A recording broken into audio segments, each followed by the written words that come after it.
and awards.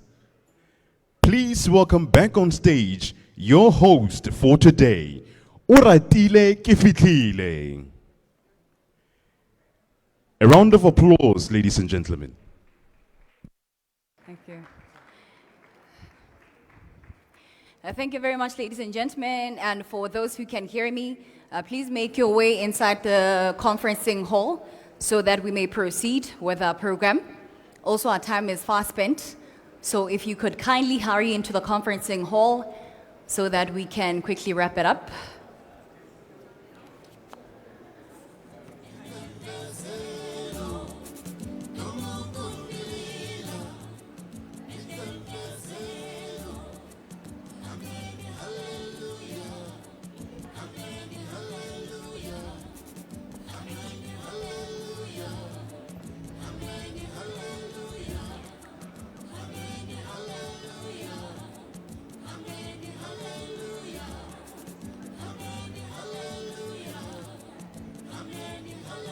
Is it then safe to conclude that we form a quorum so I can carry on with the program?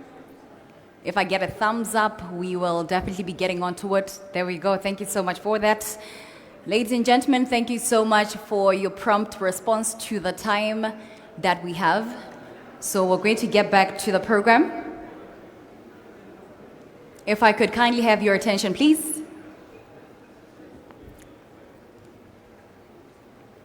Thank you very much. I was just welcoming you back to the conferencing hall, ladies and gentlemen, and thanking you profusely for keeping to the time that you were allocated. Before we get to the third session, there's a comment that came in via the Slido app. And of course, I thought I should read it before we move forward. And just looking at it, it speaks to both the conversations that were had just before we left for our break. It's coming in from the Prod Africa CEO, 1E Reina. So he says it is important to talk about tourism as one of the most important economic sectors in Africa, and above all, how to turn it into a project for the future. Attracting investments and investors is important. However, that means that the profits move to the countries of origin of the investors and owners. It is important to promote the investment of key local economic sectors in the ownership and management of tourism infrastructure, including international promotion. But above all, and I think you will agree with me, economic conditions of basic workers in the tourism sector must be improved in general. Like I say, it's a message that came in during the conversations we had earlier, coming in from the Prod Africa CEO, 1E Reina. And then I thought I should also, note that and let you know what his thoughts are on that conversation. We move on, ladies and gentlemen, with our program, but before I do, there is a lost and found document that came to my table. It looks very important. It is the Federal Republic of Nigeria's National Driver's License. So if you're missing your driver's license and you're from the Federal Republic of Nigeria, please come see me after class. I have your driver's license. I think it belongs to Ikem Sunday Ubugo, if I said it right. So if you're a gentleman by that name, because I see a gentleman's picture here, please come see me after class. I have your driver's license. And also we're reminded once again, ladies and gentlemen, to please keep a refreshing sight at the exhibition marquee outside, just on my left, so maybe on your right as you exit, actually on your left as well when you exit. Please let's go see the crafts and other products and services that Africa has to offer in the tourism space. Also be cognizant of the hashtag that we're using as our official hashtag for the entire conference, hashtag ATLF 2022, hashtag Botswana ATLF 2022, as well as hashtag Africa Connects in Botswana. Those are the hashtags that you can engage on Twitter, share some of the insights that you may have gotten from the conversations this morning and maybe throughout the program. And just like that, we will get interacting. Ladies and gentlemen, our next speaker will be giving us a TED talk on how we can multiply the value of SMMEs in the tourism value chain and the impact in local economies. Without any further ado, I'd like to welcome on stage, and also I briefed him on time, so he's very much aware of the fact that he has to keep to the limited time. And if you have any question, I think we're going to allow one question from either the floor or the virtual, our virtual audience. We'll be allowing for one question. So he will respond to that, and then we get to the last session of the day, or of the afternoon rather. And I'd like to call on stage, ladies and gentlemen, with a thunderous round of applause, the Chief Executive Officer at the Tourism Business Council of South Africa, Mr. Tshifhiwa Tshivhengwa. With a thunderous round of applause, please.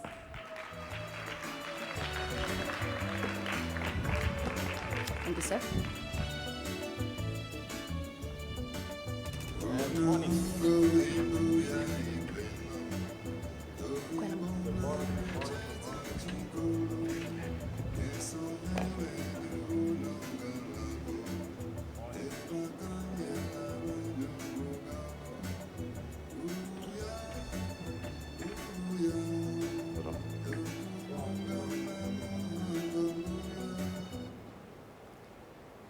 Good morning. Good morning. I'm not going to take too much of your time. We had an epic evening yesterday, and we all agree to that, right?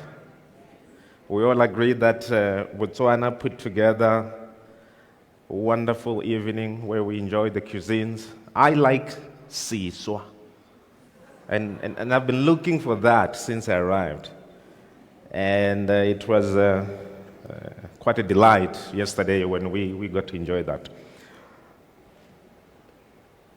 I was tasked to talk about SMMEs, multiplying the value of SMMEs,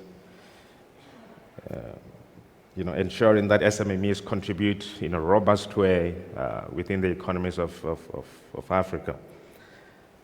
By way of introduction, I'm from South Africa. I am employed to help out at the Tourism Business Council of South Africa, and I do interact with SMMEs. But one of the most important things that we need to keep in mind is that a lot of times we talk about SMMEs without SMMEs. We talk to SMMEs without the involvement of SMMEs, which is something that we need to change as we progress. So I put together a few notes and a few things that I just want to talk about. So when we start to talk about multiplying the value of SMMEs, there are a few things that comes in mind. Is that how many SMMEs are there in a particular country? Or how many SMMEs are there in Botswana, in Nigeria, and many other countries within the value chain of tourism? What I since realized is that SMMEs are the industry. So we usually talk about SMMEs as the other side of the tourism sector, not as the sector. But if you look at the percentage of big business and small businesses within the sector, you find out that the small businesses outnumbers the big businesses in terms of the number of people that are working within, those the SMMEs. So the number one thing that we need to keep in mind is that SMMEs are the industry. They are not an anomaly. They are not a side business. They are not, supposed to be treated the way, we have been treating SMMEs, in the past. So that's number one. If you want to talk about multiplying the value of SMMEs, we need to keep in mind is that SMMEs are the ones that are running the industry. The recognition thereof of SMMEs needs to be done, in a way that, needs to be a little bit more robust than what we do now. When we're discussing here for the past 2 days, I have been listening very attentively in terms of the intra-Africa travel. And we talked a lot about connectivity. But we talked a lot about air connectivity. We never mentioned anything about rail connectivity, road connectivity. If you look in Europe, you have a choice of whether you want to fly or you want to get on a train to go to the destination of your choice. We talk a lot about how do we make sure that we put more aircrafts in the skies, interconnecting different countries, making sure that, all of us can be able to visit each other. There's no reason why I shouldn't have taken a train to Botswana if there was a train from Johannesburg to Botswana to Gaborone. That's high speed. That I can get in an hour, I should be here. So I'm challenging us to say, when we talk about connectivity and intra-Africa travel, yes, we've got the airline component, but we need to also focus on rail component. Other countries, you go to China, the development of rail transportation, is quite advanced. But for us, we don't even talk about it. We are reliant on air connectivity. And therefore, the cost of air connectivity and the challenges that we have, and many declarations that were done and never implemented, dominate the discussions that we have, and yet we leave other components out, which moves the majority of our people within different countries. So what I'm saying is, land travel outweighs air travel at the moment in Africa. That's how we move around. And that's what the majority of people do to move across different countries. So I thought I should mention that. Another thing that I want to mention, maybe a little bit controversial, and majority of us as African countries will do this, and maybe it's something that we need to fundamentally change. I think it's important that when I arrive at any African country, I must feel the culture, the vibrancy of that country, and everything that has to do with that country as soon as I arrive at the airport. One thing that we don't do well, and this is where the small businesses needs to come in, and those that can bring in a different kind of vibe. I don't think we should, in our own countries, we don't need to go and experience our culture in a particular place. We don't need to go to, let's say, the cultural village to experience a South African culture. Because when we go to London, or when we go to Germany, or go to England, or when we go to America, you don't go to a place to experience American culture. You experience it when you arrive at the airport, throughout. So for ourselves, as Africans, one thing that we need to adopt is that our culture should not be confined to a place. It should be from when we arrive at the airport. It should be when we get to the hotels that we have. The food that we eat in hotels should represent the culture of that particular country. But at the moment, it's not so.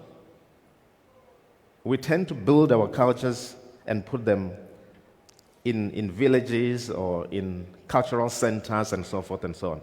But you will never go to England and they tell you that getting a transport, we're taking you to a cultural village. We do this in South Africa. We have cultural villages all over. It's like we've forgotten who we are. And we will need to be transported back in time to experience who we are. So I'm just saying it's a challenge to us. So as we talk about inter-Africa travel, let's make sure that the experience of the particular destination is felt when people arrive at the airport. It should not be a project that is done outside of who we are and what we need to be doing. Okay, let's get into SMMEs. So there are a lot of challenges that SMMEs face. One challenge that we spoke about is regulation.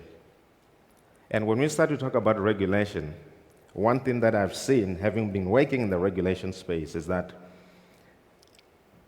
we talk about regulation as if it's something that was transported to us and we have nothing to do with it. And therefore, it's very difficult to change. So I would like to challenge the public sector to say the regulations that we have that are meant to ensure that small businesses thrive have to be conducive to the environment.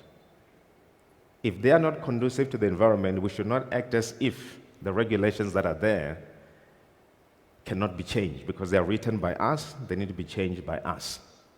So I think that is something that we talk more and more about, but we never action it. Year after year, we talk about how we're going to deregulate so that SMMEs can thrive. But that end up, not happening on a faster pace. And we find ourselves, really being in a space of, advocating for certain things to happen within the public sector space that should happen automatically, in my point of view. So when we start to talk about SMMEs and the regulation, the red tape, and things that SMME face, deregulation is key. If we don't deregulate the environment, we are stifling the very same industry that we want it to create jobs. So that's a challenge to the public sector.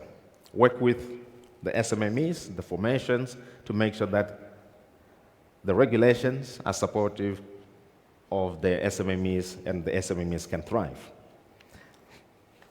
Another part of this is, how do SMMEs work together?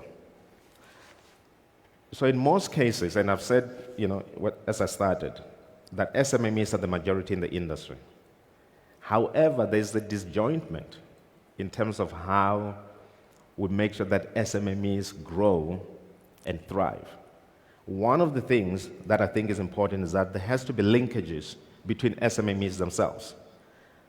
So in South Africa, we have a lot of SMMEs that got together and form a network. One offers, tour operation, one has a vehicle on the other side, one is a tour guide, one has a B&B, and then they get together and form a coalition where they work together to ensure that they can be able to go and hunt for business and be able to service that business that they've received. So it's very important, in my opinion, that the SMMEs themselves form a network whereby you work together, you support each other, and you are able to go and hunt for larger type of business or conference or whatever it may be that you should be able to do together. So working together, key. The second part of this is that, how do we ensure that the DMOs, the destination management organizations or agencies, and SMME work together? Because majority of SMMEs, are in a space of trying to attract, be it the inbound market. Some of them are doing the outbound market, but the inbound market remains attractive. What I have seen is that for a very long time, SMMEs work with the larger destination management companies, the DMCs, only on the ground. So in other words, they never get a chance to go to the source markets to go and present their case and get the business directly from the customers within those source markets. And many times, even if there's a program that's put together, by be it a government or tourism marketing organization, by the time you get to London, to WTM, to ITB, the deals are already concluded. So you can sit there, you can showcase what you're doing, you can interact, but if you're not going to those destinations throughout the year and negotiate throughout the year, by the time you get to WTM, you are showcasing, but the deals are signed already. So there's a gap there. And the challenge here is that the financing of SMMEs and the programs that are designed to support SMMEs, they should keep in mind that going to ITB or WTM or to IMEX or other shows that happen should be to showcase and to meet with the people that you've already signed deals with. Sometimes there's no point. I've met many people who have gone to many shows, but they still struggle to get that business because it's already been signed, sealed by those that travel frequently into that particular market. So there is a bit of a gap there that needs to be addressed. So there has to be a linkage between SMMEs, the DMOs, and of course, the core, government, departments that are responsible for SMMEs. Another part, and I'm going to finish up now. I don't have a lot of time. We talk about the resilience of SMMEs. And most of the time, we do lots of case studies about resilience. I've read documents from OECD, NEPAD, various government departments. You go to Asia Development Bank, they talk about how do we make sure that SMMEs are resilient. So I'm going to put it in simple terms. In order for SMMEs to be resilient, or any company to be resilient, there has to be money attached to it. It's as simple as that. Resilient in theory means nothing if there's no finance. Because when we start to talk about sustainability of a business, majority of the time, we're talking about financial sustainability of the business. And SMMEs in their nature, usually they don't have a balance sheet, that many financing institutions would want to look at. So therefore it becomes, it's like a topic that we discuss all the time, something that we mention all the time. And we talk about resilient as if we can sort of teach SMMEs to be resilient. But majority of the time, as I've said, it's all about financing. So the challenge to all of us as we move into the intra-Africa trade is that, number one, we should not leave small businesses behind. We should keep in mind that the industry is small businesses.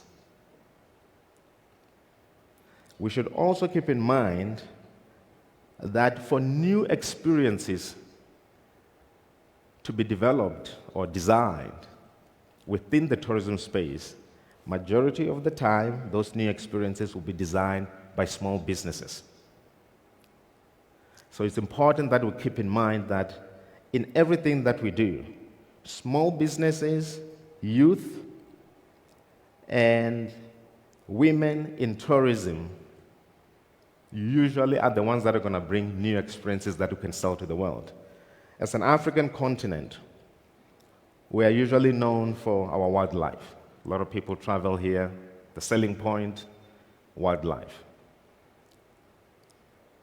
We need to win ourselves, of the wildlife and present other experiences, that people can travel to. Our nightlife, our food, our culture,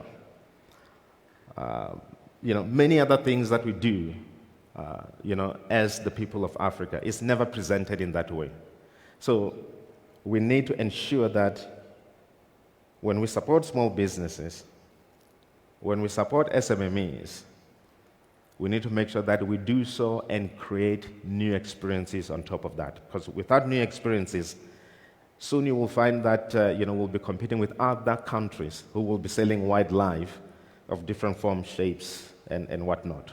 So I think it's important that we present ourselves fully and we're able to say this is the full offering that we have as an African continent. So that's very, very important.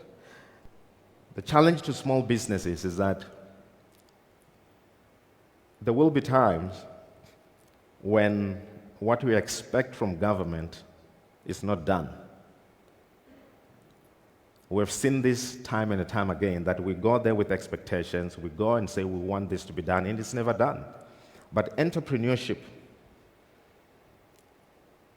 is about growing where a lot of people think you cannot grow. I always say, if you have a paving, you put the paving bricks and you pave a path to your house or to your garage or whatever, there are always weeds that grows in between. How does that happen? It's because they don't ask for permission. Those weeds just mushroom. They don't ask for your permission. They will come up, they will grow. Even if you go and try to remove them, they will come up next week and grow. You do the same thing, they will come up. I see that as part of us being African entrepreneurs, that we need to grow in a place where we may not be wanted. We need to grow in a place, that is a desert. We need to mushroom. We need to come up, new things, new ideas, new way of fixing tourism, new ways of bringing different types of experiences, that will attract the international markets, new ways of moving the continent forward, and new ways of ensuring that tourism in the African continent is sustainable. And I think that young people, entrepreneurs, SMMEs are a way to go. And if we grow together and we build these linkages, and if we make sure that we introduce, as I've said, new experiences, new way of doing things, redefine tourism, rethink tourism, and also let's make sure that in whatever we do, we don't leave who we are behind, and we try to be who we are not. Let's sell the authentic self, and let's make sure that in everything that we do, we move in unison, we sell African experience, and we present it to the world. Thank you.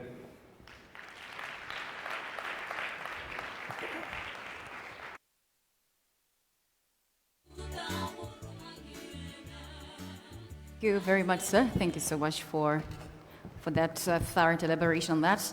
A few takeaways, and I'm sure that I'm not speaking only for myself.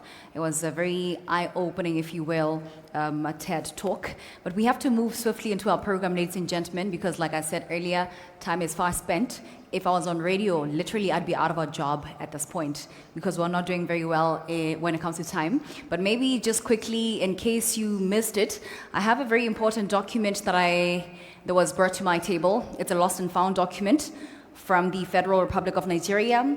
It looks like it's a national driver's license. So if you lost your driver's license and you're from Nigeria, please come see me.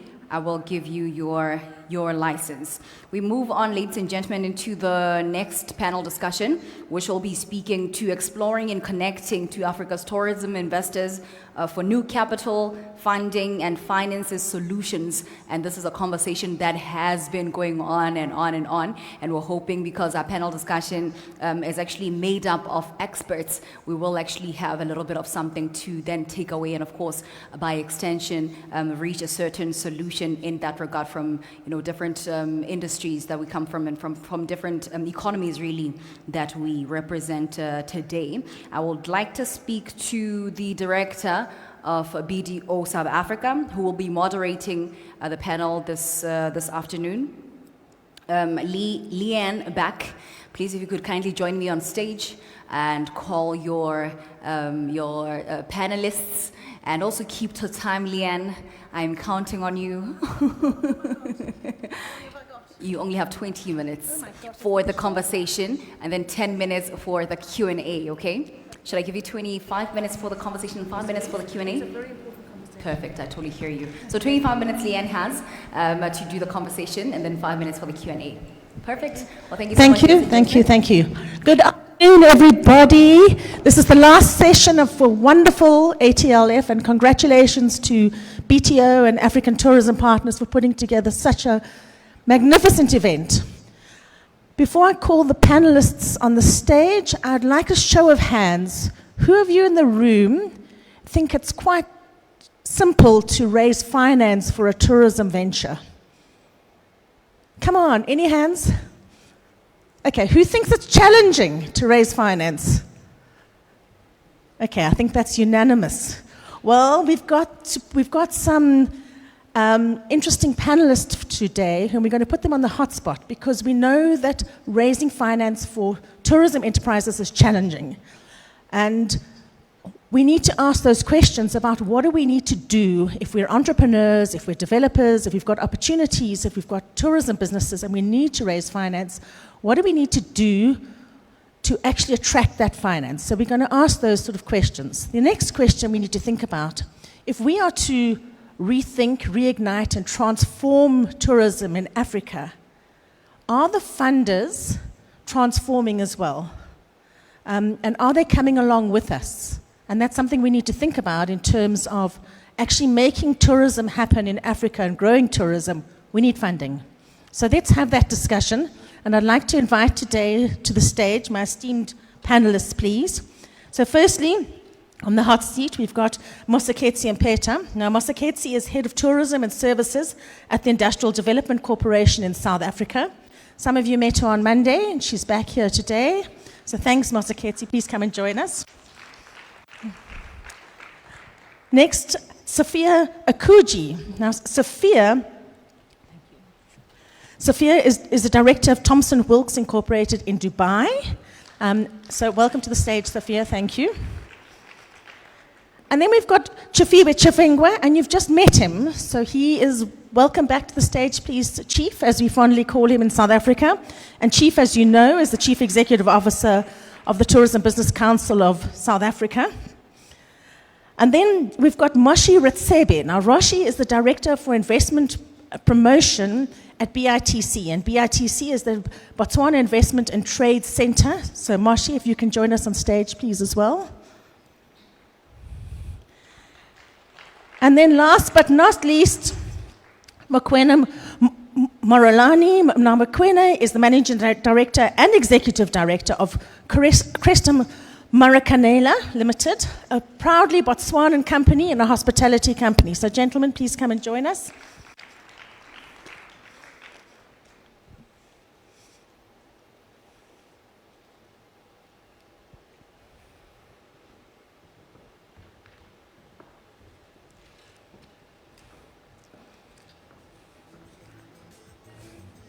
Thank you very much. While you're taking your seats, what I would like the panelists to do first is just to take 30 seconds each, just to go down the line, introduce themselves, and explain their organization and how they have either involved with sourcing funding, providing funding, or interacting with funders. So just a brief introduction. Have you all got mics there? Or do you need to? You got one there. Safiyya, why don't you start, given you've got your mic there? Thanks. Good afternoon, everybody. My name is Safiyya Akoojee. I am an attorney and I'm a registered practitioner on the High Court Bar in South Africa. My firm is predominantly based in South Africa, but I head up our investment division from Dubai, the United Arab Emirates. And I've been based in Dubai for the last 17 years. And my focus has been on foreign direct investment into Africa. In terms of what I do is we secure high net worth clients who have an appetite for investment and appetite to diversify their portfolios into projects into Africa. That would be greenfield projects, not only in tourism, but in several sectors of the economy. My passion lies in impact. And by that I mean, how many people are we going to employ and how many people are going to benefit from any one project which we are actually going to be sending funding for. The vast majority of our funding is actually from private individual investors. And bringing back the topic and the question and the comment which was on the app, unfortunately our investors are looking, there are companies, there are private investors, there are international investors, and yes, they are looking for return on investment. And I know that the dialogue also is around why do the profits leave? But if we're looking at international investors, that is what they are after. But do not degrade what they come and do and uplift and commence. It is all the ancillary businesses which are then local, which then stay, and those profits remain in the country. Thank you. Moseketsi. Afternoon, everyone. My name, as mentioned, is Moseketsi Mpeta. I'm from the IDC, Industrial Development Corporation of South Africa Limited. We are a government-owned, state-owned development finance institution. I head up the tourism unit. We do tourism, healthcare, and many others in my unit, but there are many other sectors as well that IDC funds. So as a government DFI, so we based in South Africa, however, our funding extends to the rest of the continent. Thank you. Chief? I am Tshifhiwa Tshivhengwa. I've introduced myself. I work for the Tourism Business Council of South Africa as a CEO. And our work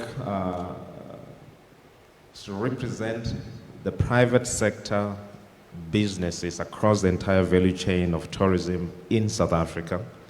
And also we collect what we call the Thomson levy within South Africa, which is the tourism marketing levy, which is a private sector initiative. And we contribute that to South African tourism to market the destination and to make sure that we get more tourists. So my job is to advocate for the interests of the private sector in any way, form, or shape to make sure that the private sector within South Africa thrives. And of course, we need to get into the regional and the continental, side of things. But that's what I do on a day-to-day basis. And we do have lots of small businesses that are part of our value chain in South Africa. Thank you, Chief. Moshi? Thank you so much, and good afternoon, everyone. My name is Mushira Tsebe. I work for the Botswana Investment and Trade Center as Director responsible for investment promotion, with a key focus on financial services and general business services, including tourism. Our mandate as an institution is very broad. As I've said, we are an investment promotion agency, which is the mandate of going out to look for investors to attract them into the country, what we call FDIs. But even more importantly, we work with domestic investors to try and see how best we can facilitate them to be able to do business. So in essence, our responsibility is to implement what I would call the ease of doing business in Botswana government policy. What we also do is to help business that are already doing business in Botswana to be export ready through our export development program. And once these businesses are ready to export, we also help them in terms of promoting their products and services to access markets, leveraging a number of market access initiatives or platforms. There's AGOA, which goes into America. We now talk of the free trade area of the continent. These are some of the things that we sort of look at, shine a spotlight on them for the benefit of the business community. I think the other interesting mandate that we have as an institution is that of brand management. We have got the responsibility of managing the country's brand, which is Brand Botswana, making sure that there is awareness to the international community, to tourists alike, promoting the country as a good place to visit, to live in, and to do business. And even more importantly, making sure that we continue to grow the equity of this brand that we love so much, that is Brand Botswana. And in conclusion, once investors have decided that they want to come and do business here through our one-stop service center, we facilitate them through a number of investor facilitating services, i.e.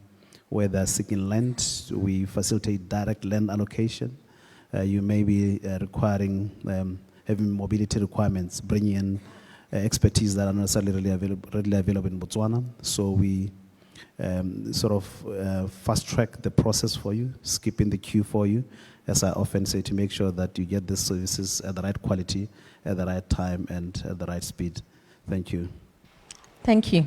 Last but not least, Mokwena. Thank you, Leanne. Good afternoon, everyone. Mine is Mokwena Morulane, Managing Director for Cresta Marakanelo Ltd. So we are a publicly listed company. So we are a for-profit company. So we go to, so we are listed in the Botswana Stock Exchange. We have the largest footprint of hotels in country in Botswana, both business hotels and leisure hotels. Through our other entities, we have a presence in Zimbabwe, where we have 5 hotels. In Botswana, we've got 11. We also have a presence in South Africa, in Cape Town. So we are one of those people. So I'm like you. We are looking for funding I'll be able to share some of the experiences that we've gone through COVID, basically trying to access funding to ensure that we are sustainable, because as a listed company, we have investors investing in us basically for a return. Investors look for capital growth in terms of the investment. They look for dividend. Clearly, we have to be, I think this word has been used before, we have to be viable, we have to be sustainable.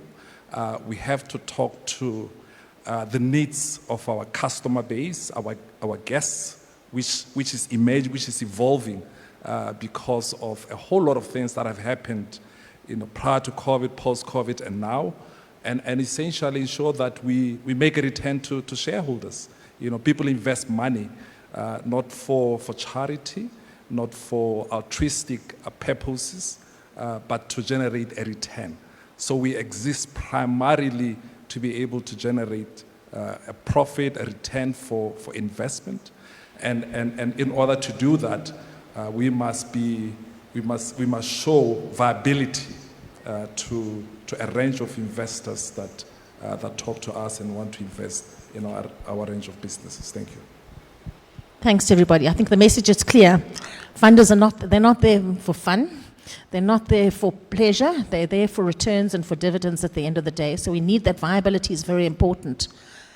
But even within that, even if we've got viability, the funders are often looking for a particular type of product to invest in. We've got a whole value chain of tourism products, and we definitely find there's certain products that are easier to invest in or to find investors for than other types of products. And Safiyya, from your perspective, by the way, I think you're going to be a bit of a honeypot afterwards with everybody finding out about your connections. But those private funders, what type of products are they looking for when it comes to tourism, the tourism sector? And then added to that, what sort of returns are they looking for? So historically, I'm going to take it from a pre-COVID point of view. We've had investors in every single sector of the economy. We've done investment into real estate, into construction, we've done into pharmaceutical, and into mining as well. The advantages of this is that it's gone into areas where there's been upliftment afterward, and it's been very dynamic.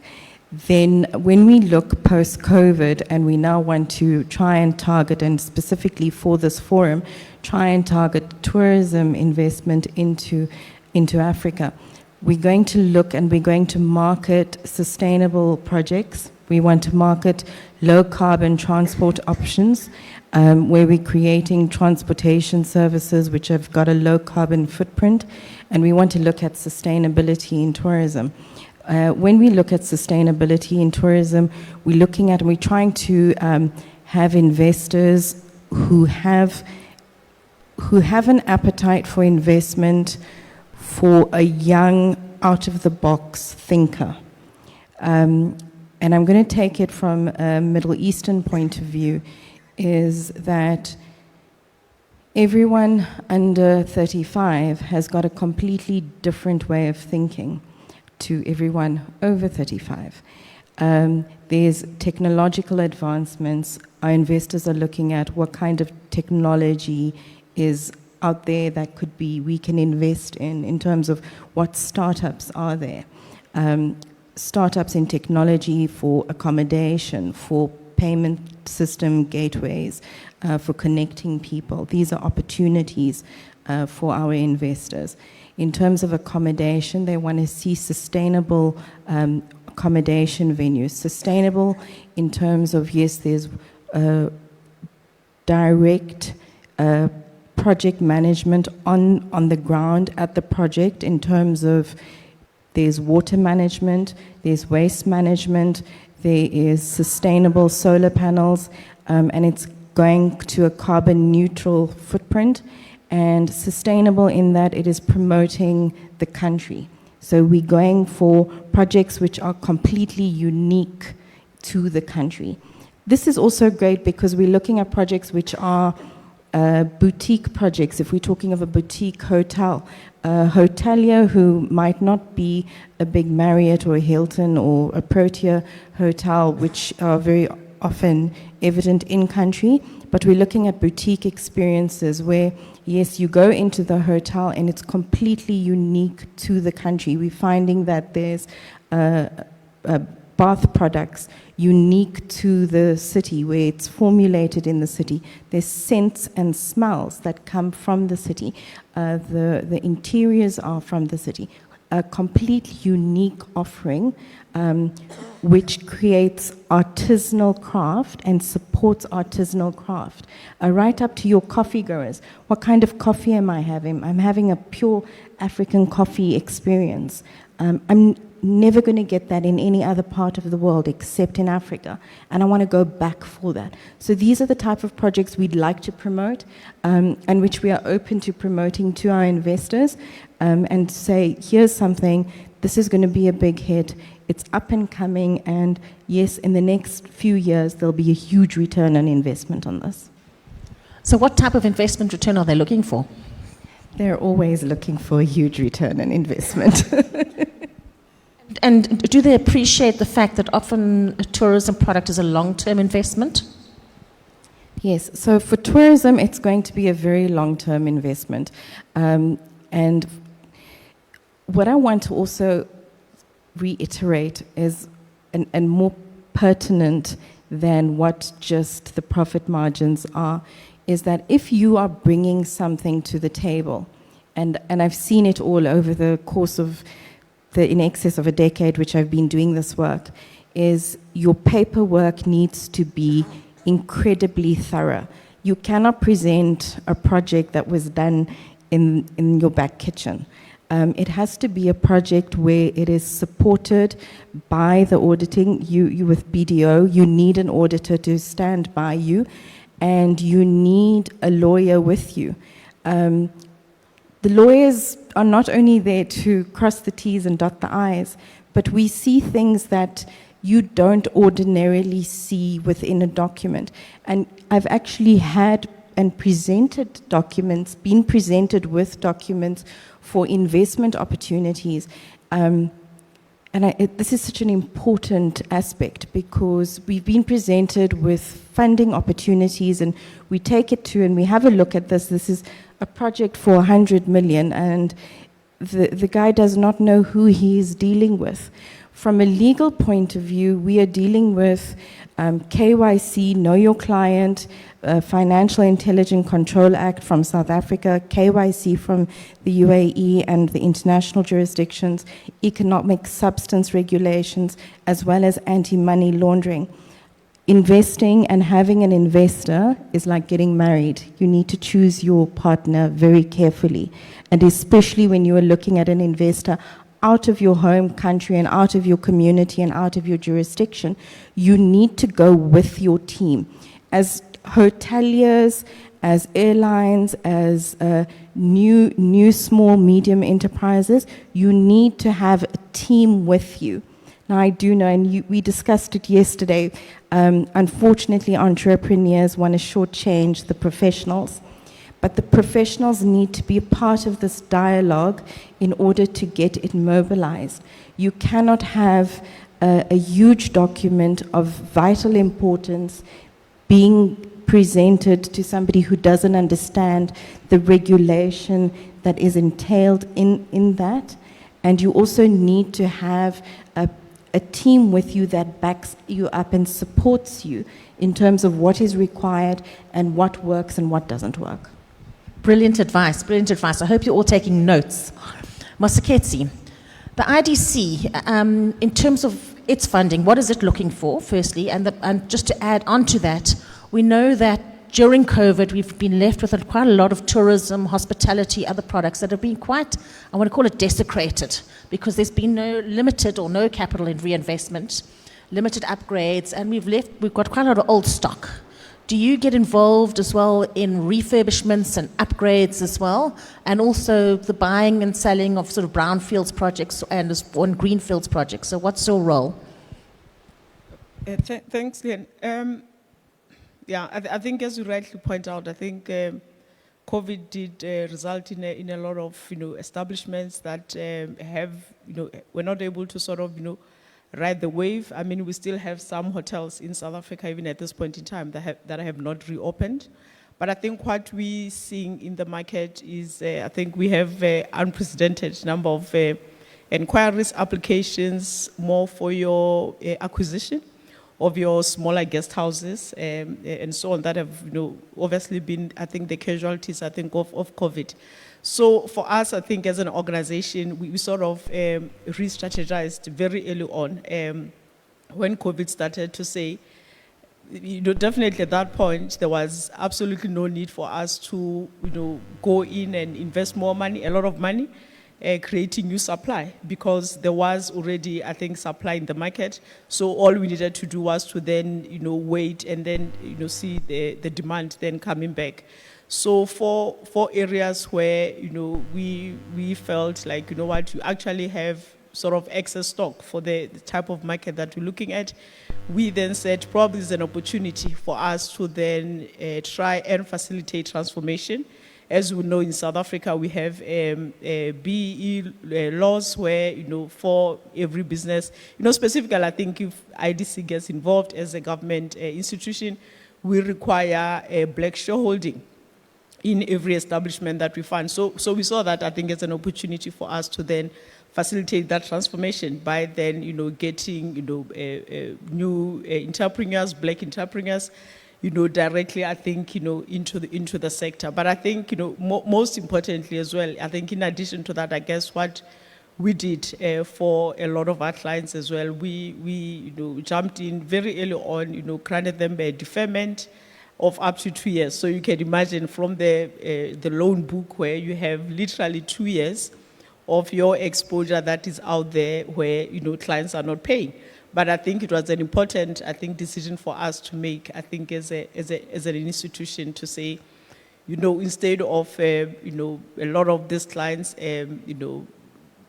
basically laying off the jobs, I think, on a permanent basis. We were even giving them some of the working capital to say, instead of then maybe getting all of the staff laid off, maybe you can do the time shading where others work 4 hours, the other work 4 hours, so that everybody can still get something. Because I think that for us, the issues of transformation, of job creation is really, I think, in our DNA, I think, as a DFI.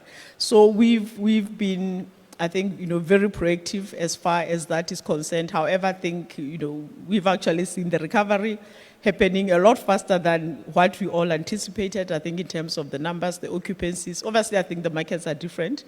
So I think now we're starting to look for new opportunities, maybe considering, I think, adding more supply, I think, to the market.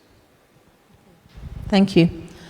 Mokwena, I want to ask you, you're a business with a balance sheet. Do you obviously still need to raise money? You're still looking to reinvest. Do you have any challenges with raising finance? And if you do, what are they? Yeah, look, it's an ongoing challenge. I can give you an example. Prior to COVID, we had to acquire some of the properties that we are operating because the leases were unsustainable. We went to the banks were falling over themselves to give us money. Fast forward to now currently, it is a difficult conversation. And this is how we've got a track record. We are listed. We're in the public domain. So I can just imagine for SMMEs, it must be incredibly difficult. I think for me, raising funding in this environment for hospitality projects is probably akin to coal mining.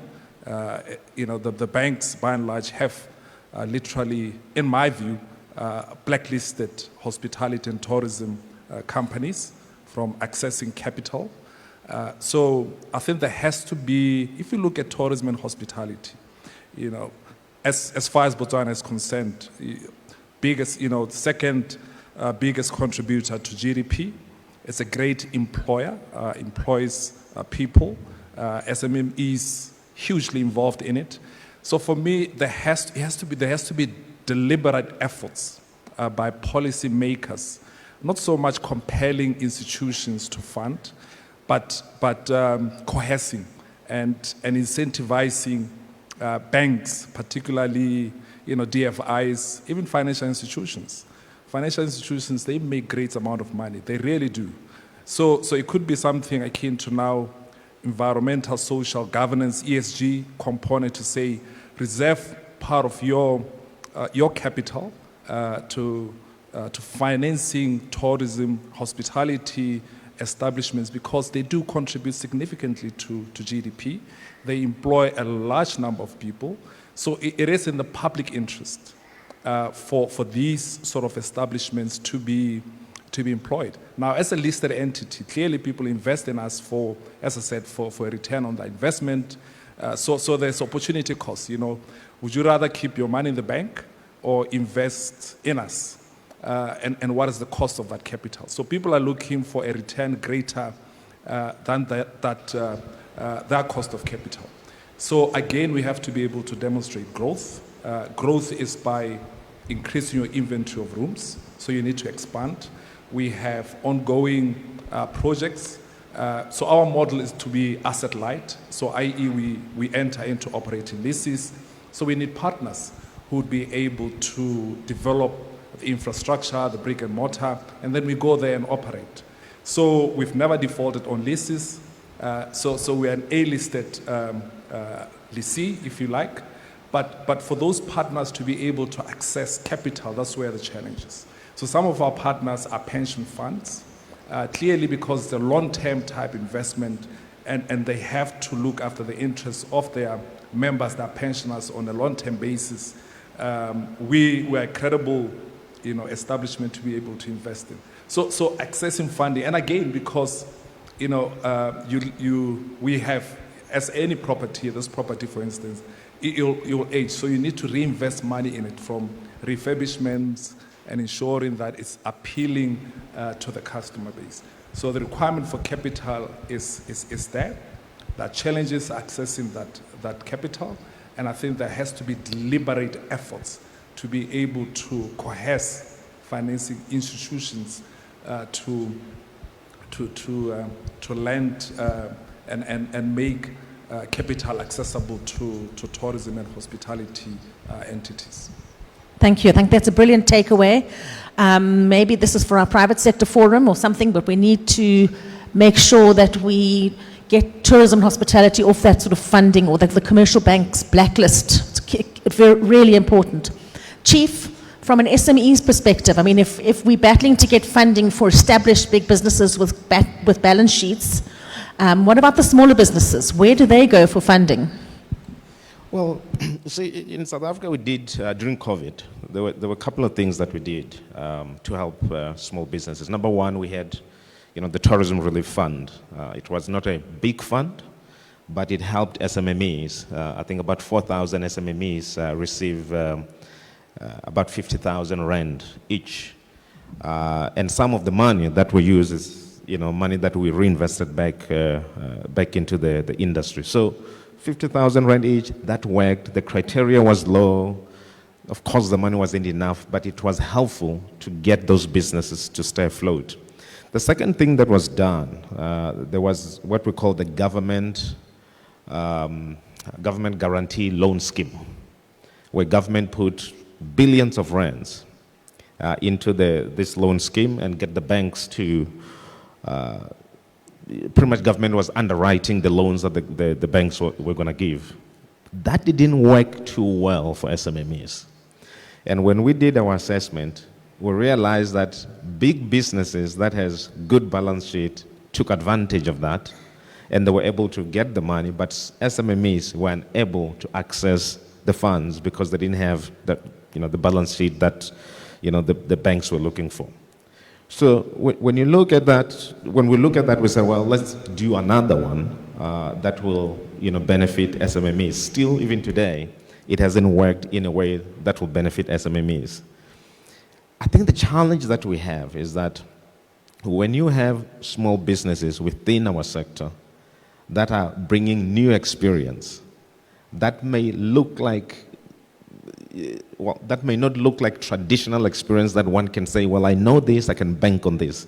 It's very difficult to get the financing for something that's new. However, one of the things that we need to do is to have more grants for small businesses that are starting up.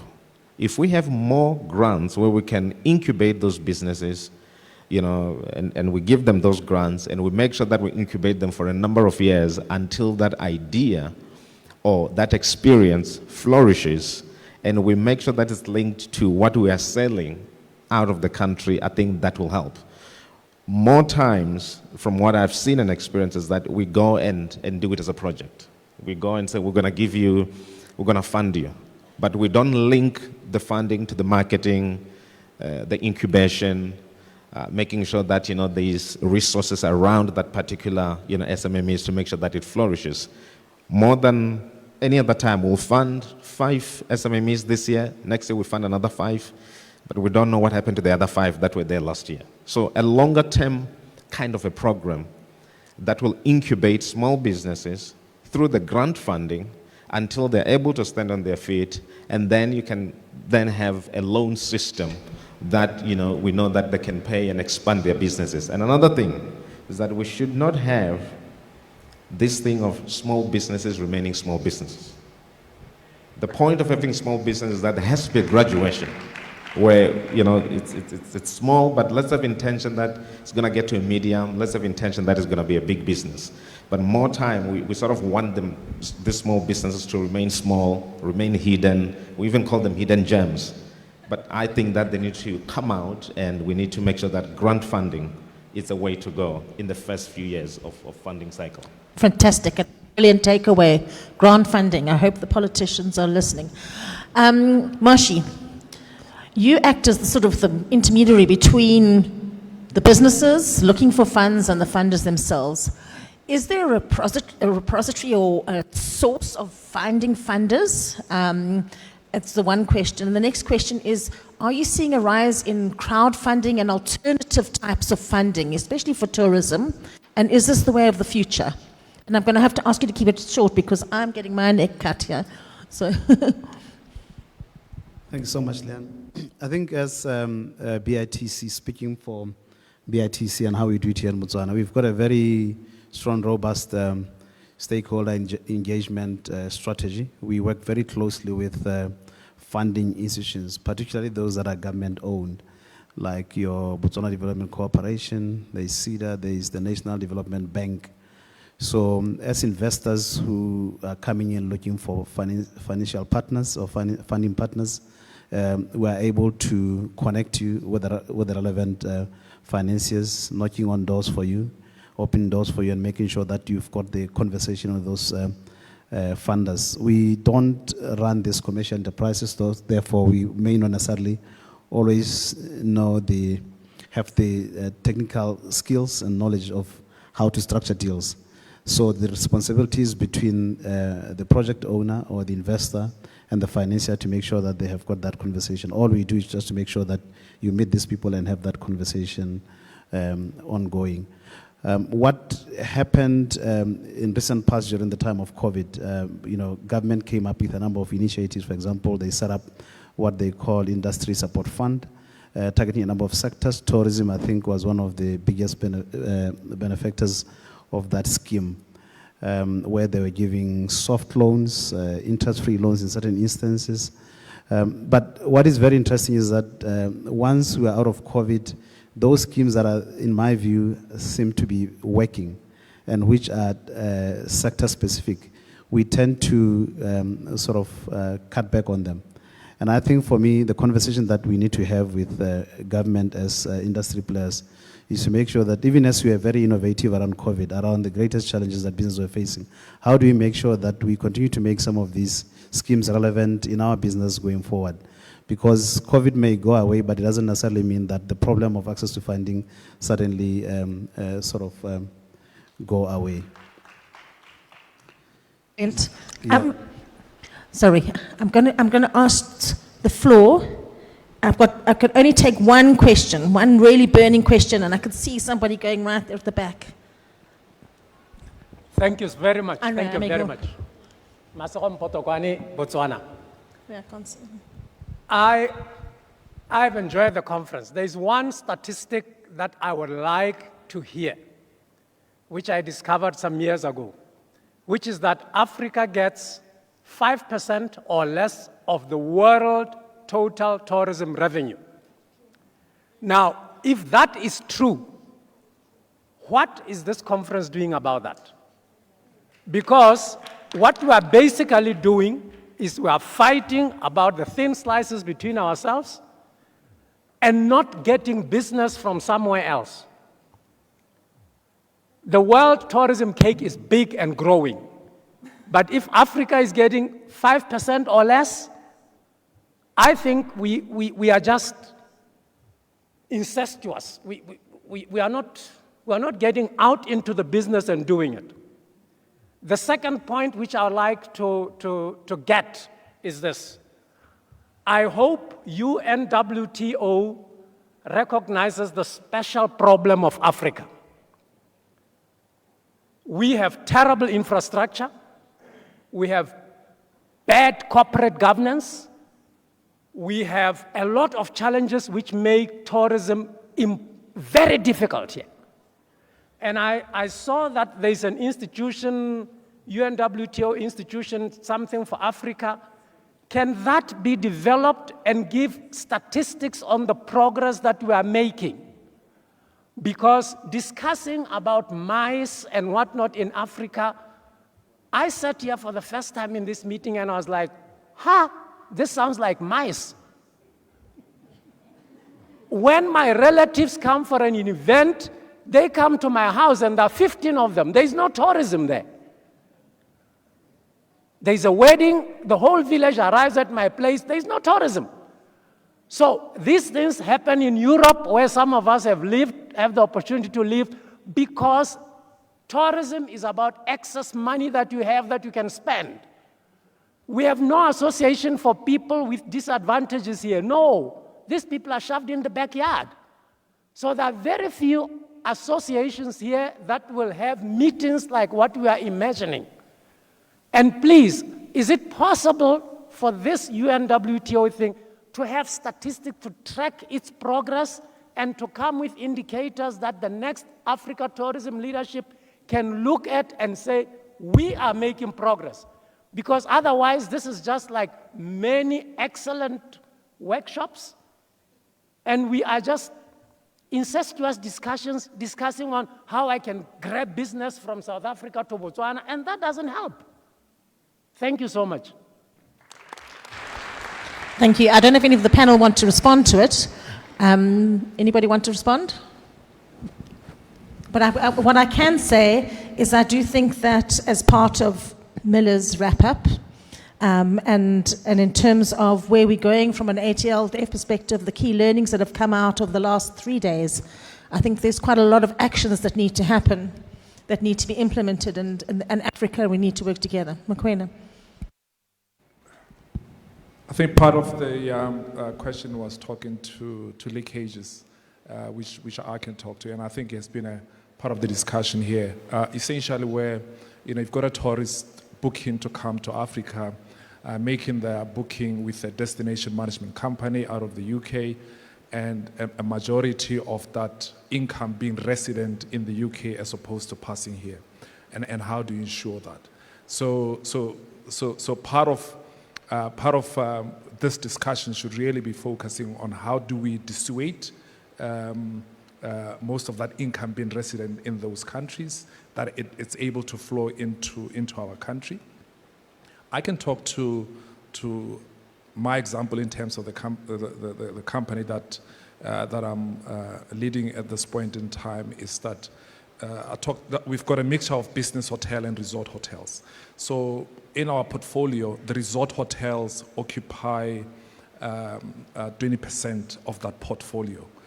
But they are able to contribute 80%, when we are making profit prior to COVID, 80% of our profitability. And that's really a function of the hard currency coming through with the foreign tourists. Yes, we want to encourage inter-Africa trade, but I don't think we should kid ourselves to the reality that ours are weak currencies, And as we have more people, we should be accommodative to tourists coming from abroad because they do bring the hard currency. The challenge is ensuring that we close the tap on the leakages, either from a taxation point of view and ensuring that the money does flow into where it belongs, which is in country, and it is taxed accordingly. Thank you. Okay, the gentleman in the orange shirt here, let's go. Thank you. My question is based on the funding that we keep on talking about on SMEs. And I've had contribution from the floor that we should offer grants. Can we get an explanation who is giving businesses grants? And are businesses turning into charities?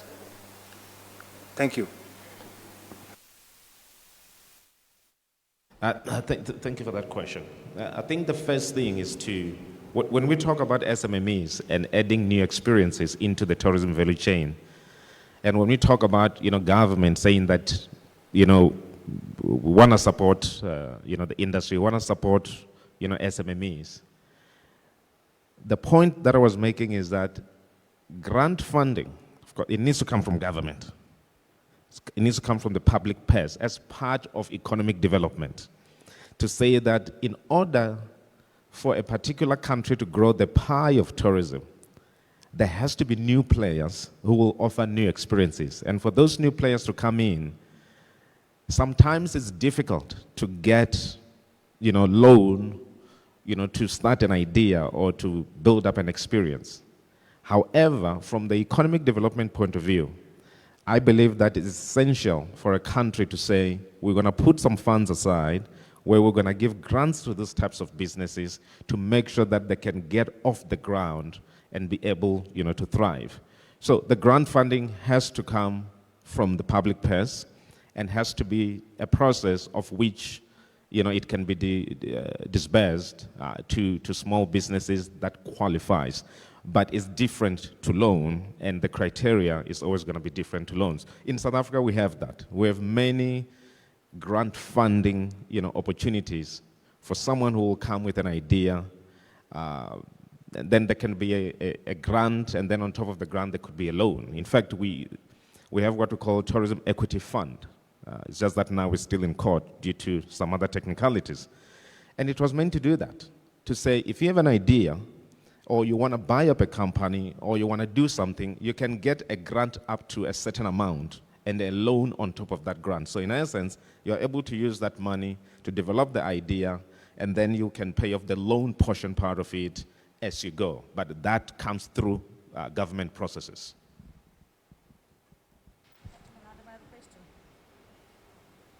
I can take one more question, and there's a hand there. Hello. Okay. My name is Edie John from Safari Wallet, Tanzania. I just want anyone on the stage, to clarify one thing to me. I keep hearing SMEs, and I think we are mixing SMEs and startup at the same space, and I think they don't belong on the same space.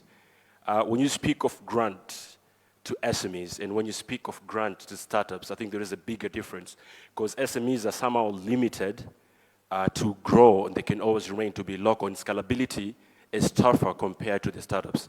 Can anyone clarify, are we mixing SMEs and startups, or it's just SMEs? Thank you.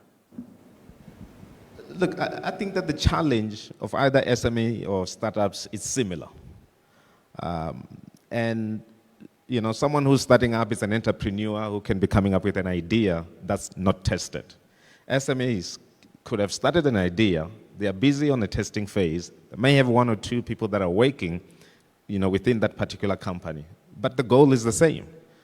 I think, in general, there has to be some level of grant funding, whether it's a startup or whether it's an SMME that's trying to scale up, there has to be a level of incubation from government. If government recognizes that tourism is a catalyst for economic growth, there has to be something, that's there to assist so that we can lift off. Be it an idea or startup, or be it an SME wanting to scale up. For me, it all belongs in one pot. We need to grow the pie for tourism. And I think one thing that's quite important, We need to keep in mind that if we don't do these things, we're never going to grow new experiences, or we're going to always be behind.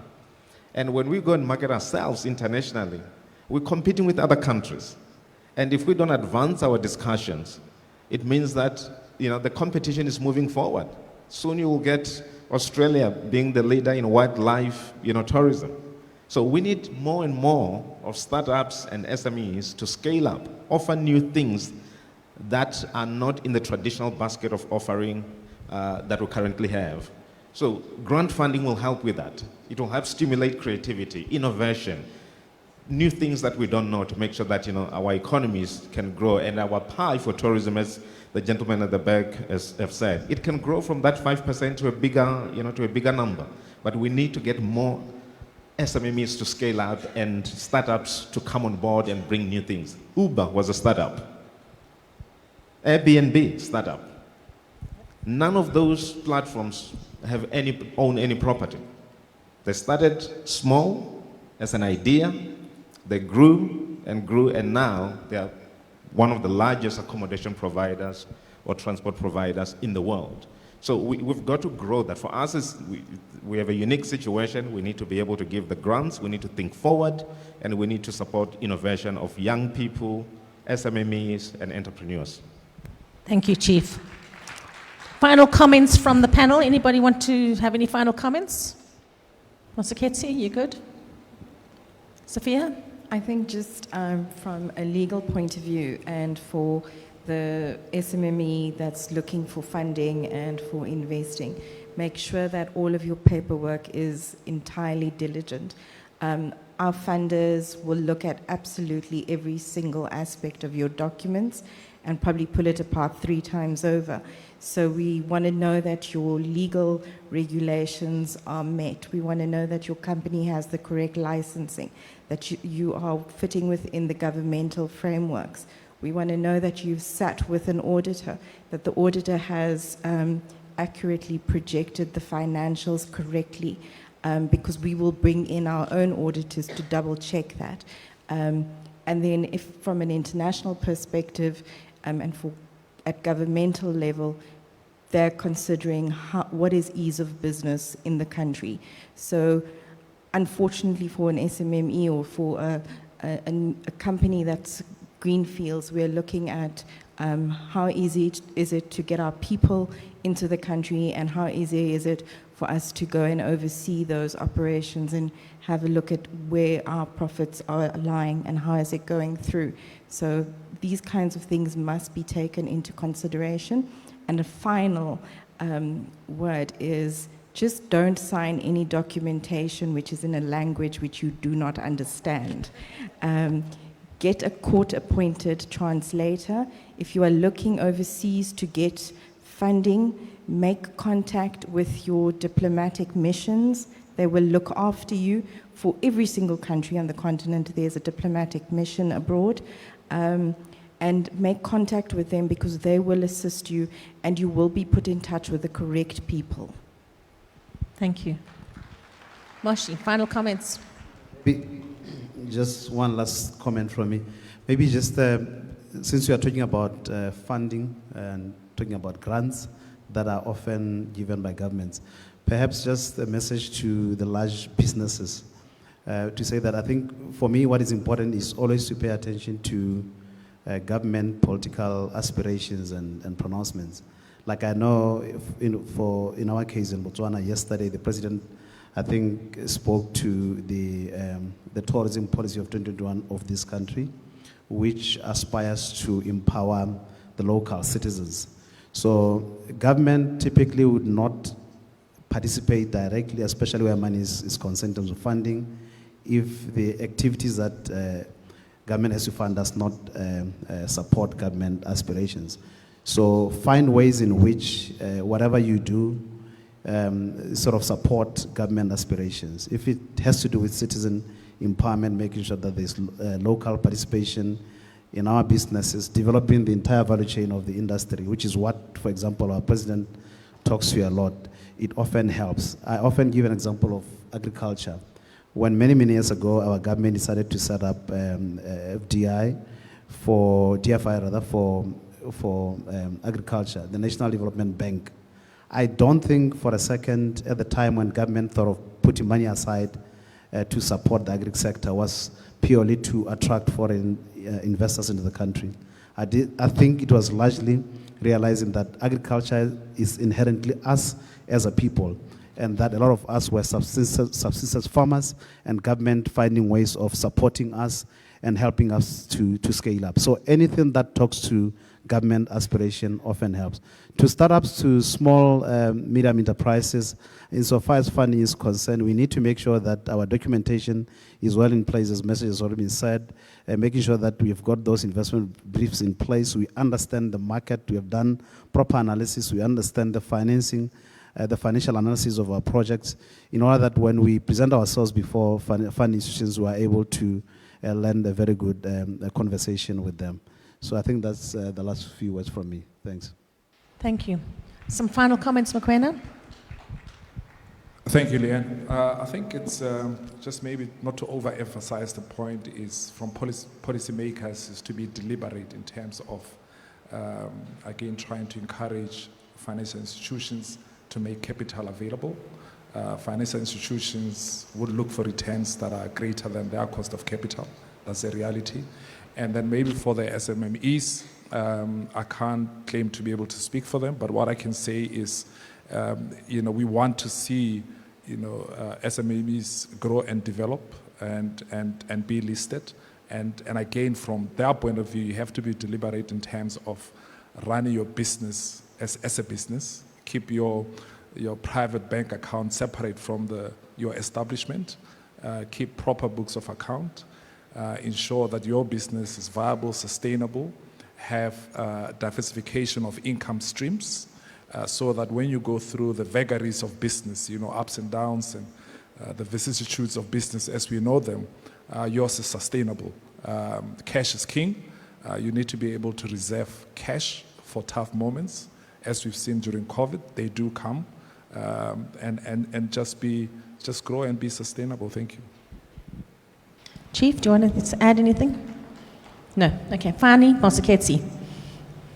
So for me, it's really a question of, I think we just have to be a bit more patient. As a banker myself, I think as I mentioned in my introduction to say, we've suffered huge losses. I mean, if you grow from having a performing book to, the world literally shutting down, and none of your clients are able to service the facilities that you have with them. So it's really a question of, I think, as it has been said over and over again, I think we are a very resilient sector. I do believe that, I think, with time, as, the reports are being made available, as banks can see that, there is performance, there is recovery, things will start, I think, easing up a bit. I mean, it is happening in South Africa as well, where, you mentioned the word tourism, nobody wants to talk to you. However, I do believe that, I think, with time, and I think as, now signs of recovery are emerging, we're now reporting positive trends, that I think, we'll start opening the purse, I think, a bit more. Because I think the reality of it, Leanne, is, like we've all said, we also borrow money. So if we've gone out in the international market, we borrow that money, you don't then say as IDC to whoever your lender is that, I can't pay. So it's really that balance that we also, maybe need to realize, I think, as a sector, to say it is a high-risk sector, a high-risk sector, also by virtue of, the investments as well being long-term in nature and so on. So, So I think a bit more patience and, we will get there. We recover from 2010 and all other things, Ebola, you name them, we'll get there. So that's my closing words. Thank you. So I hope you all listened to this. I think there were some amazing tips. So those of you looking for funding, remember you need to invest to get investment. Funders are businesses too, and they need a return on investment. But there are opportunities. Look for that creativity. Look for the sustainability of the business. Look for the diversity of what you're doing. And best of luck to all of you. But finally, a warm round of applause, please, for the wonderful panel. Thank you, everybody. Thank you so much, Leanne. And maybe just before you and your panelists leave, there's a photo up that the photographers are willing to take advantage of. Let's give them a round of applause once again, ladies and gentlemen. And that's what we're going to have to close it for the day. But maybe before we do, just to, in case for those I see, I've been told that there's a few people that actually just walked in as the last session was on, and they are not properly caught up. So mine is just basically to say, fear not, because our next speaker will be talking to the key outcomes of the past sessions that you may have missed. And for those that have been here since morning and you'd like just to, wrap your head around what has been, conversations throughout the day, fear not, like I said, because our next speaker will be talking to, all of that and just wrapping it up and giving us a very nice summary. So without any further ado, ladies and gentlemen, for the synthesis of the day, please help me welcome on stage, as he has been doing in the past 2 days, the CEO of Milvest South Africa, also director of the same company, Mr. Mela Matola. With a thunderous round of applause, please. And as he makes his way here, ladies and gentlemen, maybe let me just make this a quick announcement that that is where we have to leave it for the afternoon.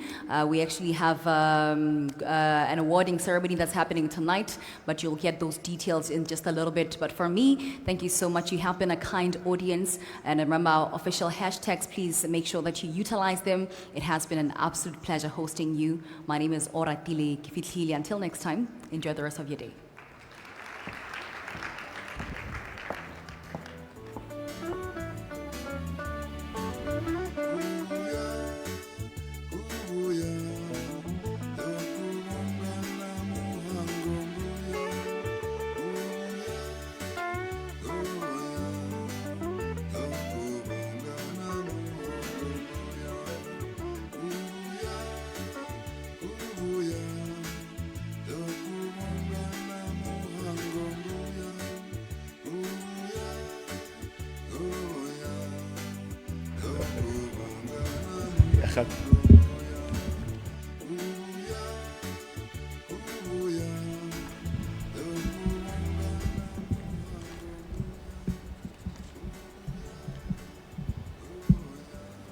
Yeah, it should be fine. Thank you very much to our program director. Done pretty well in terms of time. Very impressive indeed under such very interesting topics that had to be covered, but she still managed to do well on that. So in the interest of time as well, I hope that I won't have to keep you long. And I have been requested to advise you that at the end of my very brief talk, if we could have please all the delegates and the speakers come up to the front to take a photo, a group photo. It is a tradition that the ATLF has, and that's what Akoojee always does. Now somebody was asking me, you keep on talking about Mr. Donko, who are you referring to? I'm talking about Akoojee. It's just that I'm so used to calling him Mr. Donko. Thank you very much. By way of a synthesis or takeouts from our discussions over the past, I will not go into the past 2 days. I will really cover today, because yesterday I did highlight what some of the key takeouts were. Over and above, obviously, the MI session that was held here, which was very technical, provided a lot of information and insight on the business events sector, amongst other things, on issues such as the digitalization movement and how then that can be harnessed to improve your business. That I think was useful for most of the delegates here.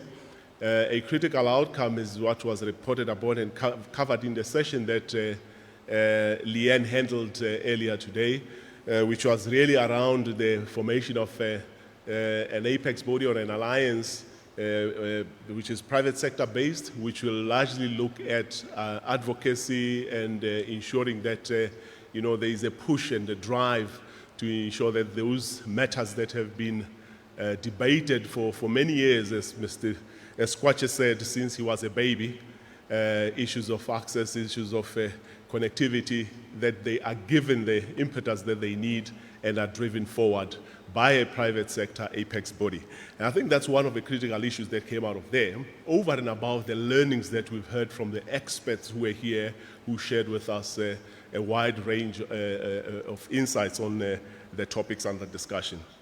So, as far as the discussions for today are concerned, I think there are a couple of issues that I think one would lift as key takeaways.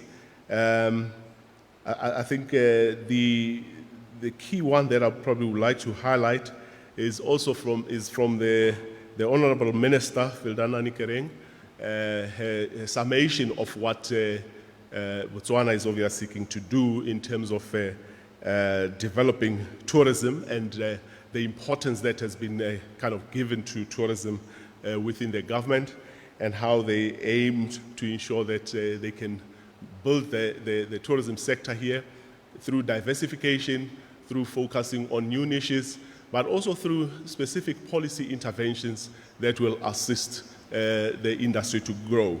And I think that's a very useful thing, because it supports previous discussions that have been held in other ATLFs, where the key question is always, and so what?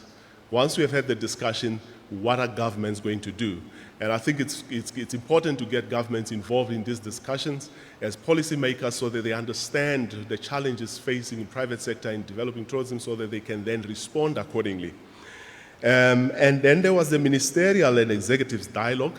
Again, if I may give some bit of background, in the sessions that were held in Namibia, and Sebulon will be here, he will recall, one of the key issues that came out was that there is a need to ensure that there is a closer engagement within the ATLF platform between government and private sector. And that came out specifically out of a session that was focused on lending and the lending practices of financial institutions, where similar issues were raised, that there seems to be a kind of a reluctance or a kind of a hesitance within private sector to finance the tourism and hospitality sector, especially post-COVID. So that is the kind of genesis of the discussion, and I think through this particular platform or this particular panel sessions, ATLF was seeking to address those particular issues. But the key takeaway from that ministerial and executive dialogue panel is that if we want to achieve a single continental market and to create access and free movement for goods and people, one of the things we need to do is to just basically encourage trade between ourselves. And how do we encourage trade between ourselves? We must industrialize. And this has been a perennial challenge on the continent of industrialization, because industrialization improves the trading between each other, and trading then facilitates access, because then you have to move people there, you have to move goods there, and you will require capacity to do so. The other issue was around visa, and the point that was made was that perhaps there's a need to look at the regional block visa. We do know that there's the issue of the e-visa, but perhaps again it goes back to the issue of looking at the regional approaches to solving some of the continents and then escalating them to a continental level. Once again, I think some of the highlights that came out of our hosts from Botswana and what they are doing in this respect in terms of ensuring that they can capitalize on the Africa Continental Free Trade Area to create opportunities and multiply the value of intra-Africa travel. We heard or learned that there was greater support from the government here to support or provide space for localization, building infrastructure, overhauling the infrastructure, ensuring trade, more trade facilitation, and I would imagine also investment facilitation, prioritizing special economic zones, as well as focusing on research and data, because you need to make data-driven and empirical decisions, or decisions based on empirical outcomes. And then lastly, what Botswana highlighted is their focus on implementation of the South-South Agreement. Zimbabwe also highlighted that they take a whole-of-government approach to regional economic integration, and that it's important to share norms and actually take, again, a regional approach to tourism development. So work within the regions, but critically they said government and private sector need to cooperate in this regard. And I think that again highlights the importance of having an apex body to deal primarily with issues of not only integration, but the critical issues of access and connectivity. We then had a hard talk, the ministerial and executives hard talk, that focused largely on a component of the issues I've been referring to, which is largely around regional air connectivity and how do we make sure that people can travel. And I think Chief mentioned that we focus quite a lot on air travel, but I think the connectivity issue goes to both aspects. But I think what came out of there from the executives who were there and the Minister Matlalela, was that the challenge is policies, because again we talk about how far some of these interventions have been discussed. The challenge is not necessarily policy, but it's the implementation and the execution. And I think it's important that there is a bias towards executing. The issue of high costs were raised, but then it was again highlighted that what's important is to ensure reliability and sustainability, and that in itself will have ensure not only more increased supply, but that then you can enhance connectivity. Obviously, there was an issue about the need to harmonize standards, because we learned from the regulator here that part of the challenge is that some of the standards are not necessarily acceptable or do not reach the required thresholds, and that's what creates a challenge. And therefore, it goes back to the issue of harmonizing standards. And I think to a large extent, I think the gentleman from Africa Continental Free Trade Area will highlight that that is something that's really, really required.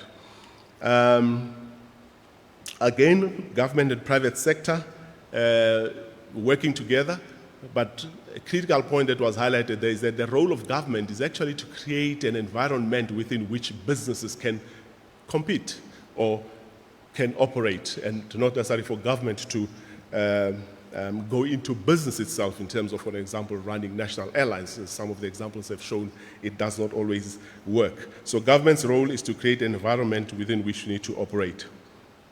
A critical, before those two sessions, there's a critical, I think, session that also was, we were privy to here, which dealt with the issue of leakages and foreign,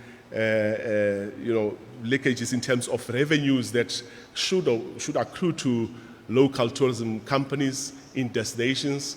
And the simple advice that was given there was that we ourselves, as on the one side, consumers, can assist us by buying local, staying locally, and Alicia, remind me the other one. My brain is jelly. Can you remind me of the third one?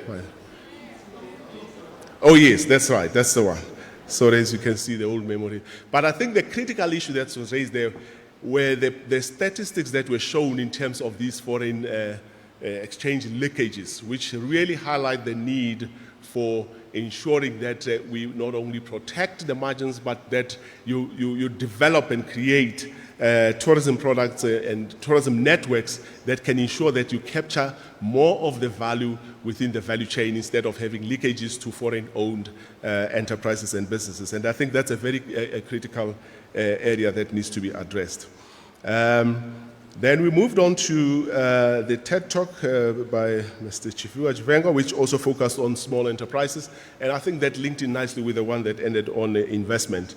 I think the long and short of it really is that there are more mechanics, if I may put it that way, required to support SMEs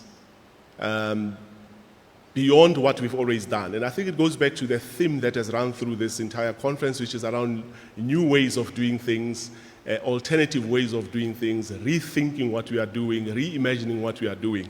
And the suggestion was that over and above, obviously, because of the challenges of accessing loan funding, it is important to look at ways of blended financing, for instance, which involves also grant funding.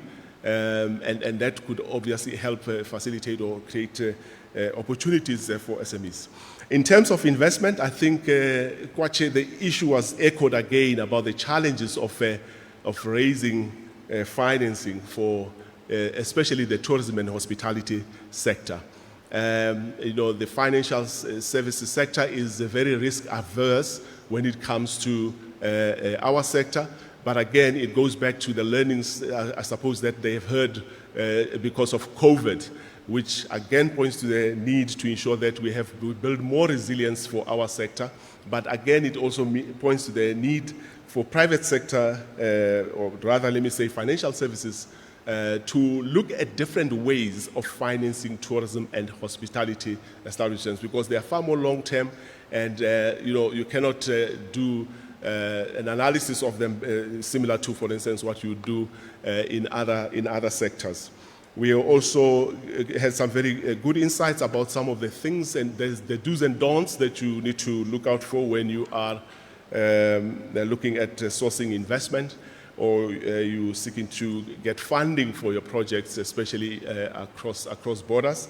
Some very insightful suggestions made about making sure that the paperwork and you do your proper due diligence, and that you submit applications that are really of a very high standard.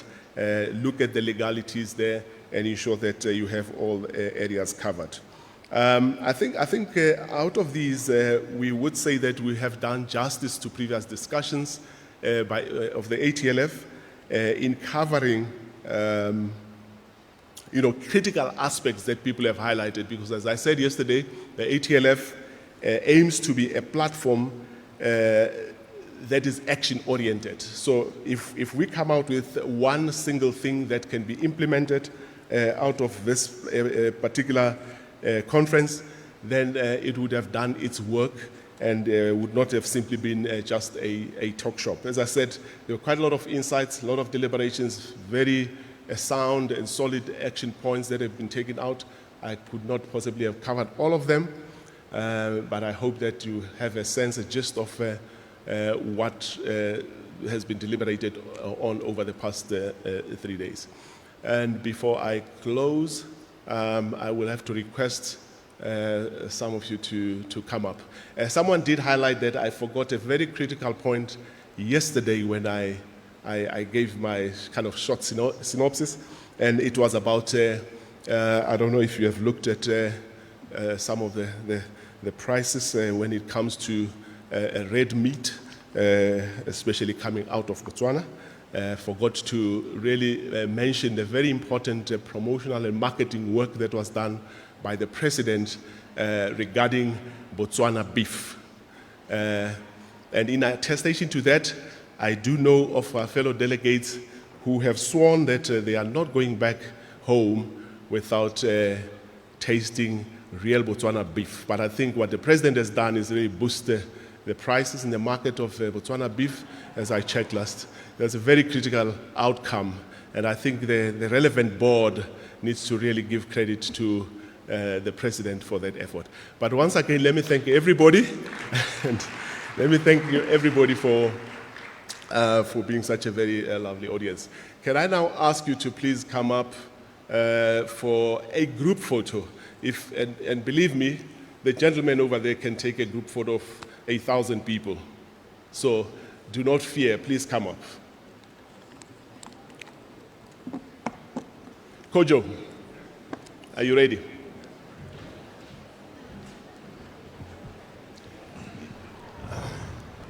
Watch it.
1, 2.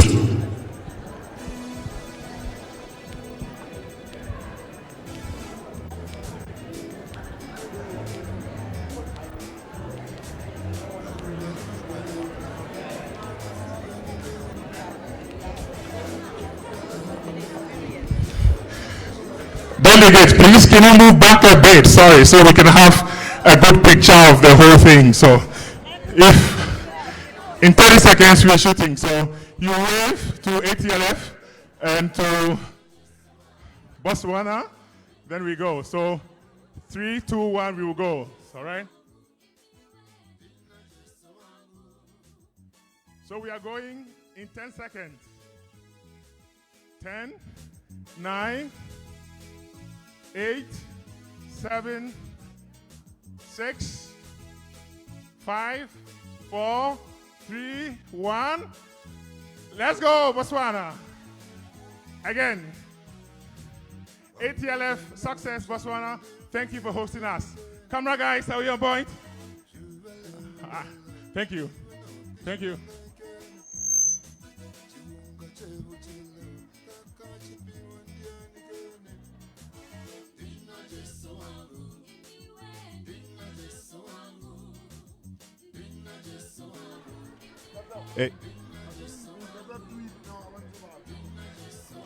Ladies and gentlemen, we have come to the end of today's program. All those that have lost any items are advised to visit the technical desk at the back of the room to collect them if they've been found. Ladies and gentlemen, we are now going for the final lunch break of the Africa Tourism Leadership Forum. Please note there are 3 serving points. The VIP and our speakers will be served at the hotel restaurant, while delegates and other attendees will be served by the poolside area and by the grounds right outside the main building. Ushers will be handing out coupons to the meals as you leave the venue. Please join us tonight right here at the Gaborone International Convention Center for the Africa Tourism Leadership Forum Awards. Before then, buyers, speakers, and the media are invited for a tour of Gaborone City. Shuttle buses will be waiting outside the venue to depart following lunch at 3 p.m. Lastly, ladies and gentlemen, please take time to visit the exhibition marquee set up in a dome on the right of this very building. Ladies and gentlemen, it has been an absolute pleasure. Until next time, good afternoon.